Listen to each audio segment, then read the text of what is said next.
اگر کسی کے 3 بچے بچپنے میں انتقال کر جائیں، اگر کسی کے 3 بچوں کا انتقال ہو جائے تو وہ 3 بچے اپنے ماں باپ کو جنت میں لے کر جائیں گے۔ ممکن ہے اس محفل کے اندر، اس مجمع کے اندر بہت ساری بہنیں ایسی ہوگی، بہت ساری خواتین ایسی ہوگی کہ اللہ اکبر ان کے بچوں کا انتقال ہو گیا ہوگا، ان کی گود خالی ہو گئی ہوگی، ان کی گود اجڑ گئی ہوگی۔ رحمت للعالمین زخموں پر کس طریقے سے مرہم رکھ رہے ہیں۔ اللہ کے سچے رسول صادق و مصدوق فرماتے ہیں اگر کسی کے 3 بچوں کا انتقال ہو جائے تو وہ 3 ننھے بچے اپنے ماں باپ کو جنت میں لے کر کے جائیں گے۔ 3 بچوں کی بات آئی، ام المومنین موجود تھی، آپ نے فوراً سوال کیا یا رسول اللہ صلی اللہ علیہ وآلہ وسلم اگر کسی کے 2 ہی بچے انتقال کر جائیں تو اللہ کے حبیب صلی اللہ علیہ وآلہ وسلم نے ارشاد فرمایا عائشہ اگر 2 ہی بچے انتقال کر جائیں تو 2 بچے بھی اپنے ماں باپ کو جنت میں لے کر جائیں گے۔ اللہ اکبر۔ اس کے بعد پھر آپ نے عرض کی یا رسول اللہ صلی اللہ علیہ وآلہ وسلم اگر 1 ہی بچہ انتقال کر جائے تو اللہ کے حبیب صلی اللہ علیہ وآلہ وسلم ارشاد فرماتے ہیں عائشہ اگر 1 بچہ بھی انتقال کر جائے تو وہ 1 بچہ بھی اپنے ماں باپ کو جنت میں لے کر جائے گا۔ قربان جائے ام المومنین سیدہ عائشہ کی بصیرت پر، علمی بصیرت پر۔ پھر عرض کرتی یا رسول اللہ اگر بچہ پیدا نہ ہو اور ماں کے پیٹ سے وہ بشکل حمل ہی ضائع ہو جائے، کچا بچہ ہی گر جائے تو اللہ کے حبیب کا دریائے کرم جوش میں آتا ہے اور ارشاد فرماتے ہیں عائشہ وہ کچا بچہ بھی اپنے ماں باپ کو جنت میں لے کر کے جائے گا۔ اللہ اکبر۔ ام المومنین سیدہ عائشہ صدیقہ کے علم کا عالم یہ تھا۔ اللہ اکبر۔ اس طریقے سے بہت سارے معاملات کے اندر ام المومنین سیدہ عائشہ صدیقہ امت کی رہنمائی کرتی نظر آتی ہے۔ پردے کے پیچھے سے صحابہ تابعین آپ کے پاس آ کر کے علمی استفادہ کیا کرتے تھے اور آپ جو ہے اللہ اکبر سینکڑوں لوگوں کی استاد کی حیثیت سے متعارف تھی اور آپ فتویٰ بھی دیا کرتی تھی اور آپ اجتہاد بھی کیا کرتی تھی۔ اسی طرح سے حضور کی ازواج پاک میں ام المومنین سیدہ ام سلمہ رضی اللہ تعالیٰ عنہ کی ذات ہے۔ ام المومنین سیدہ ام سلمہ رضی اللہ تعالیٰ عنہ وہ عظیم صحابیہ بھی ہیں اور ام المومنین بھی ہیں کہ اللہ اکبر جن کو بھی بحیثیت مفتی جو ہے وہ فقیہ صحابیات کے اندر آپ کو شمار کیا گیا ہے۔ علامہ ذہبی آپ کو فقیہ صحابیات میں شمار فرماتے ہیں اور آپ کا علمی معاملہ کتنا بلند ہے۔ اللہ اکبر۔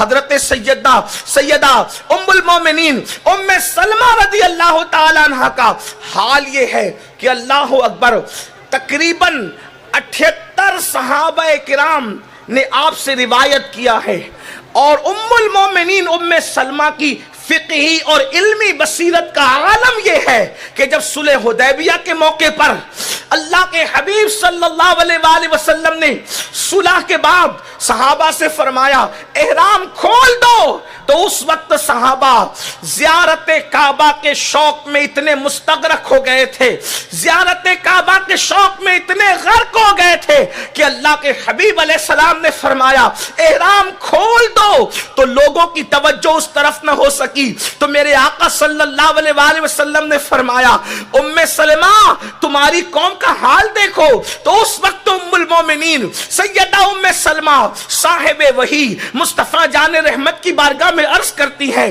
یا رسول اللہ صلی اللہ علیہ وآلہ وسلم اگر یہ احرام نہیں کھولتے اور بال نہیں مڈاتے تو آپ اپنے بال ترشوا کر احرام سے باہر آ جائیں، جس وقت یہ آپ کو احرام سے باہر دیکھیں گے یہ خود بھی احرام سے باہر ہو جائیں گے۔ اور تاریخ کی اوراق گواہ ہے ام المومنین سیدہ ام سلمہ کے مشورے پر اللہ اکبر اللہ کے حبیب علیہ الصلوۃ والتسلیم اپنے بالوں کو ترشوا کر جب وہ احرام سے باہر ہوتے ہیں تو بغیر بولے صحابہ کرام بھی اللہ اکبر او ذوق سے باہر آ کر کعبے کی طرف توجہ کرتے ہیں اور سب لوگ جو ہیں احرام سے باہر آ جاتے ہیں۔ یہ امہات المومنین کا علم تھا۔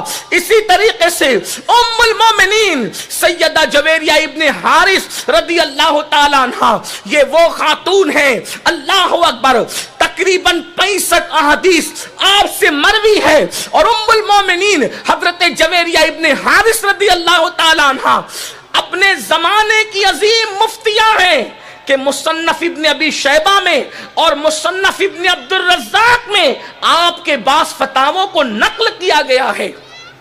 مصنف ابن عبد الرزاق یہ بخاری اور مسلم سے پہلے لکھی گئی کتاب ہے، اور ان کا یہ وہ عظیم ہستی ہے حضرت سیدنا ابن عبد الرزاق رضی اللہ تعالیٰ عنہ کہ جن کو امام بخاری کے شیوخ کے بھی شیخ ہونے کا شرف حاصل ہے، انہوں نے اپنی کتاب مصنف ابن عبد الرزاق میں ام المومنین سیدہ جویریہ ابن حارث کے بعض فتاووں کو نقل کیا۔ مصنف ابن ابی شیبہ کے اندر بعض فتاوے ام المومنین سیدہ جویریہ کے نقل کیے گئے۔ آپ اندازہ کریں اے خاتون جنت رضی اللہ تعالیٰ عنہ کی کنیزوں، کیا ان کا علمی ذوق تھا؟ یہ تو امہات المومنین کی بات ہو گئی۔ اس کے بعد بنات رسول کو دیکھیں، بنات رسول کے بھی علمی جواہر پارے احادیث کی کتابوں میں موجود ہے، سیرت کی کتابوں میں موجود ہے۔ بالخصوص سیدہ کائنات مخدومہ کائنات ملکہ فردوس بری سیدہ طیبہ طاہرہ، جن کے سر کے دوپٹے کو کبھی چاند و سورج نے نہیں دیکھا، میرے امام فرماتے ہیں جس کا آنچل نہ دیکھا مہو میرے نے اس ردائے نزاہت پہ لاکھوں سلام۔ سیدہ ظاہرہ طیبہ طاہرہ جان احمد کی راحت پہ لاکھوں سلام۔ اللہ اکبر، وہ سیدہ کائنات، وہ مخدومہ کائنات، علم کا عالم کیا ہے؟ دراصل جو ہے وہ سیرت نگاروں نے لکھا ہے کہ اللہ کے حبیب صلی اللہ علیہ وآلہ وسلم کے وصال کے بعد آپ کو صرف 6 مہینے کا وقت ملا، اور اس 6 مہینے میں بھی آنکھوں سے آنسو کبھی خشک نہیں ہوئے، رات دن روتی رہی روتی رہی روتی رہی۔ اگر سیدہ کائنات فاطمہ الزہرا اللہ کے رسول صلی اللہ علیہ وآلہ وسلم کے وصال کے بعد طویل عرصہ حیات رہتی تو علمی جواہر پارے اس شان سے بکھیرتی کہ دنیا کی عقل دنگ رہ جاتی۔ اللہ اکبر، بیٹی بچاؤ بیٹی پڑھاؤ کا نعرہ آج دیا جا رہا ہے۔ اللہ کے حبیب صلی اللہ علیہ وآلہ وسلم نے 1450 سال پہلے بیٹی بچا کر بھی بتا دیا، بیٹی پڑھا کر بھی بتا دیا۔ اللہ اکبر، ایک محفل میں مصطفیٰ جان رحمت صلی اللہ علیہ وآلہ وسلم سوال کرتے ہیں، آقا کا سوال ہے یہ بتاؤ ایک عورت کے لیے سب سے بہتر چیز کیا ہے؟ ایک عورت کے لیے سب سے بہتر چیز کیا ہے؟ محفل کے شرکا نے جواب تو دیا لیکن مراد رسول کے مطابق جواب نہ ملا۔ اللہ اکبر، باب مدینۃ العلم سیدنا مولائے کائنات علی مرتضی کرم اللہ تعالی وجہہ الکریم گھر تشریف لے گئے، اور گھر جانے کے بعد آپ نے حضرت سیدہ کائنات سے فرمایا، آج اللہ کے حبیب صلی اللہ علیہ وآلہ وسلم نے سوال فرمایا، آقا نے ارشاد فرمایا عورت کے لیے سب سے بہتر چیز کیا ہے؟ لیکن مراد رسول کے مطابق جواب دینے والوں نے جواب نہیں دیا، تو سیدہ کائنات کہتی ہے عورت کے لیے سب سے بہتر چیز یہ ہے کہ وہ کسی اجنبی مرد کو نہ دیکھیں۔ توجہ فرمائیں، حضور نے کیا تربیت کی تھی، کیا علم عطا کیا تھا، کیا بصیرت عطا فرمائی تھی۔ اللہ اکبر، مخدومہ کائنات فرماتی ہیں، اللہ اکبر، ارشاد فرماتی ہیں عورت کے لیے سب سے بہتر یہ ہے وہ کسی اجنبی مرد کو نہ دیکھے اور کوئی اجنبی مرد اس عورت کو نہ دیکھے، یہ چیز عورت کے لیے سب سے بہتر ہے۔ اتنا سننا تھا، مولائے کائنات نے جا کر کے یہ جواب اللہ کے رسول کی بارگاہ میں عرض کیا۔ آقا ارشاد فرماتے ہیں کس نے دیا یہ جواب؟ جواب کے تیور، جواب کا انداز سن کر عالم ما کانا وما یکون نے پوچھا علی یہ جواب کس نے دیا؟ عرض کیا یا رسول اللہ یہ جواب آپ کی شہزادی فاطمہ نے دیا۔ تو آقا نے ارشاد فرمایا کہ وہ تو میرے جگر کا ٹکڑا ہے۔ اللہ اکبر، یہ آپ کی علمی بصیرت ہے، اور پھر حسنین کریمین کی تربیت آپ کی علمی بصیرت پر بہت بڑی دلیل ہے۔ اس کے بعد آپ دیکھتے چلے جائیں تابعین کے دور میں اللہ اکبر خواتین کا علمی ذوق کیا ہے، یعنی وہ علمی معاملہ پھر ختم نہیں ہوا۔ حضرت سیدنا مالک ابن انس امام دار الحجرہ سیدنا امام مالک رضی اللہ تبارک و تعالیٰ عنہ کتنے جلیل القدر امام ہے. آپ کی شہزادی نے موطا امام مالک کو پورا زبانی یاد کر لیا تھا, اور امام مالک جب مدینہ منورہ میں حدیث کا درس دیا کرتے تھے تو آپ دروازے کے پیچھے کھڑے ہو کر کے آپ کی شہزادی خاموشی کے ساتھ سنا کرتی تھی, اور سننے کے بعد اس کو یاد کر لیتی تھی. آپ اندازہ کریں, آج خواتین کو تو گانے تو یاد ہوں گے, خواتین کو غزلیں تو یاد ہوگی, لیکن کیا احادیث رسول بھی یاد ہے؟ سوچو تو صحیح, وہ بھی تو عورتیں تھی جنہوں نے پوری پوری کتابیں یاد کی تھی, احادیث کی پوری پوری کتابیں جن کو ازبر تھی. اللہ اکبر.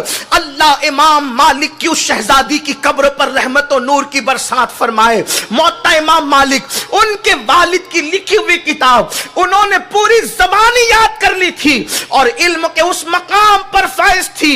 جب امام مالک کی محفل سجا کرتی تو اس وقت جب لوگ حدیث سنایا کرتے, حدیث پڑھتے, تو حضرت سیدنا امام مالک کی وہ شہزادی اللہ اکبر وہ دروازے کے پیچھے کھڑی ہو جاتی, اور جب لوگ غلط پڑھتے حدیث پڑھنے میں ان کو مغالطہ ہوتا تو آپ لکڑی کو زمین پہ مارتی اور امام مالک کی توجہ کو اس کی طرف مبذول کراتی اور ان کی اصلاح کیا کرتی تھی. اندازہ فرمائیں, ان حدیث پڑھنے والوں مردوں کی اصلاح اگر کوئی کرتا نظر آ رہا ہے تو امام مالک کی شہزادی کرتی نظر آ رہی تھی. اللہ اکبر. یہ ان کا علمی معاملہ ہے. اور اس کے بعد دیکھیں حضرت سیدنا سعید ابن مسیب رضی اللہ تعالیٰ عنہ, یہ بھی جلیل القدر تابعی ہیں.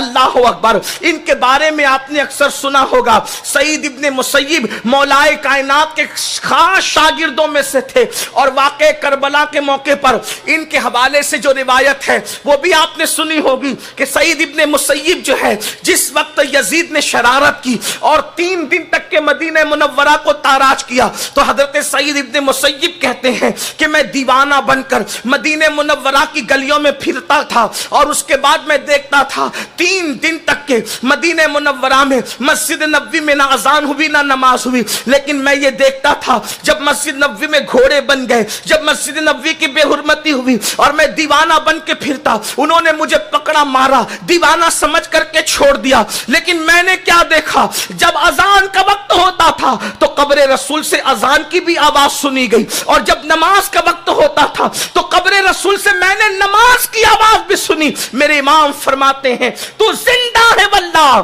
تو زندہ ہے واللہ. میرے چشم عالم سے چھپ جانے والے وہی سعید ابن مسیب, اتنے بڑے تابعی, اتنے بڑے عالم, اتنے بڑے فقیہ, اتنے بڑے محدث تھے. آپ کی کتابیں آپ کی بیٹی نے, جس کا نام درہ بتایا جاتا ہے, انہوں نے آپ کی ساری کتابوں کو یاد کر لیا. سعید ابن مسیب کی بیٹی نے اپنے والد سے علم حاصل کیا, اور حاصل کر کے وہ سارے علوم ازبر کر لیے, زبانی یاد کر لیے. عبد الملک ابن مروان نے اپنے بیٹے کا رشتہ سعید ابن مسیب سے ان کی بیٹی جو عالمہ فاضلہ مفتیہ تھی ان کے حوالے سے طلب کیا, تو آپ نے نہیں دیا اور اپنے ایک شاگرد سے ان کا نکاح کر دیا. اب دلچسپ بات یہ ہے, توجہ کریں, جو یہ کہتے ہیں کہ عورتوں کو پیچھے کیا جاتا ہے, عورتوں کو علم میں آگے بڑھنے نہیں دیا جاتا, عورتوں کو ترقی نہیں کرنے دی جاتی. اے خاتون جنت کی کنیزوں, مدینہ منورہ کی زمین نے یہ منظر بھی دیکھا, چشم فلک نے یہ منظر بھی دیکھا کہ جس وقت سعید ابن مسیب کی بیٹی کا نکاح ان کی عظیم جلیل القدر شاگرد سے ہوا, تو دوسری صبح کو وہ آپ کے داماد جو شاگرد بھی تھے, داماد صبح کو اٹھ کر کے جانے لگے. تو سعید ابن مسیب رضی اللہ تعالیٰ عنہ کی شہزادی نے اپنے شوہر سے کہا, کہاں جا رہے ہو؟ تو کہا میرے استاد حضرت سعید ابن مسیب رضی اللہ تعالیٰ عنہ کی محفل میں جا رہا ہوں تاکہ علم حاصل کروں.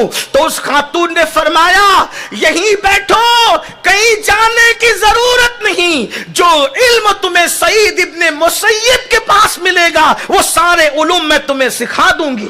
ایک بیوی اپنے شوہر سے یہ کہہ رہی ہے دیکھو ان لوگوں کے پاس کتنا علم تھا، آج تو سب کچھ توجہ بیوٹی پارلر کی طرف ہے، آج تو ساری توجہ زیورات کی طرف ہے، آج تو ساری توجہ پارکوں کی طرف ہے، آج تو ساری توجہ گھومنے پھرنے کی طرف ہے۔ اے خاتون جنت کی کنیزو، اللہ اکبر، میری بہنوں اندازہ تو کرو، غور تو کرو کس راستے پر جا رہی ہو۔ علم کا راستہ جنت کا راستہ ہے، علم کا راستہ نجات کا راستہ ہے۔ اللہ کے حبیب صلی اللہ علیہ وآلہ وسلم نے ارشاد فرمایا العلم نور، علم روشنی ہے، العلم حیات الاسلام و عماد الدین، علم اسلام کی زندگی اور دین کا ستون ہے۔ مجھے بتاؤ جب ماں کو ہی کلمہ پڑھنا نہیں آئے گا تو وہ اپنے بچوں کو کلمہ کیسے پڑھائے گی، اپنے بچوں کو کلمہ کیسے سکھائے گی؟ جب ماں کو ہی وضو کا طریقہ نہیں آئے گا اپنے بچوں کو وضو کرنا کیسے سکھائے گی؟ جب ماں کو نماز پڑھنا نہیں آئے گا اپنے بچوں کو نماز کا طریقہ کیسے سکھائے گی؟ ماں کو ہی پتہ نہیں ہوگا اللہ کے بارے میں کیا عقیدہ ہونا چاہیے، رسول اللہ کے بارے میں کیا عقیدہ ہونا چاہیے، اولیاء اللہ کے بارے میں کیا عقیدہ ہونا چاہیے، صحابہ کے بارے میں کیا عقیدہ ہونا چاہیے، اور اہل البیت کے بارے میں کیا عقیدہ ہونا چاہیے، انبیاء کے بارے میں کیا عقیدہ ہونا چاہیے، قبر، حشر، جنت، دوزخ کے بارے میں اسلامی عقائد و نظریات کیا ہیں؟ جب ماں کو ہی پتہ نہیں ہوگے تو بچوں کو کیسے پتہ ہوں گے؟ کسی نے بہت بڑی بات کہی تھی، کہنے والے نے کہا تھا آج بھی ہو سکتا ہے، تھوڑی ترمیم کے ساتھ عرض کر رہا ہوں، اس نے کہا، اس کو ترمیم کے ساتھ عرض کر رہا ہوں، آج بھی ہو سکتا ہے عیسیٰ کا پرتو پیدا، آج بھی ہو سکتا ہے عیسیٰ کا پرتو پیدا، ماں کی گود ہی ملتی نہیں مریم کی طرح،